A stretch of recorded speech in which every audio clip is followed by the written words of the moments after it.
ఓ దిక్కు station Ghanpur MLA Kadiyam Srihari, ఇంకో దిక్కు మాజీ ఎమ్మెల్యే తాటికొండ రాజయ్య పోటువలు పెద్దగా పెట్టిండ్రు. మీదనేమో కేసీఆర్, కేటీఆర్, హరీష్ రావు, ఎర్రబెల్లి దయాకర్ రావు పోటువలు పెట్టి ఏర్పాటు చేసిన ఈ ఫ్లెక్సీ చేయంగానే ఇప్పుడు పెద్ద రచ్చే షాలైంది. జనగామ జిల్లా స్టేషన్ గన్పూర్లనే కాదు, తెలంగాణలో ఈ ఫ్లెక్సీల రాజకీయం మస్తు హాట్ టాపిక్ అయ్యింది. తిరుమల దేవస్థానం నూతన కమిటీ ప్రమాణ స్వీకారోత్సవానికి వస్తున్న బీఆర్ఎస్ ఎమ్మెల్యే కడియం శ్రీహరికి స్వాగతం అనుకుంటా ఏర్పాటు చేసిన ఫ్లెక్సీ దగ్గరికి కారు పార్టోళ్ళొచ్చి నినాదాలు చేసిండ్రు. ఇక దాన్ని తీసేయనికి మున్సిపాలిటీ సిబ్బంది పోలీసులు వచ్చేటాళ్లకు లొల్లి ముదిరింది.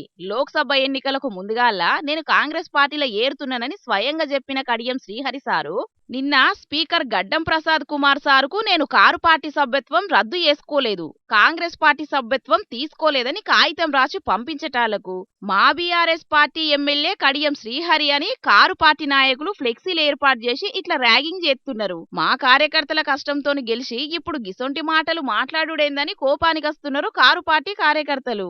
బీఆర్ఎస్ పార్టీలో ఉన్నా అంటే బీఆర్ఎస్ పార్టీ కండ కప్పుకొని ఈరోజు గణపతి జరుపుకుని తిరుగు.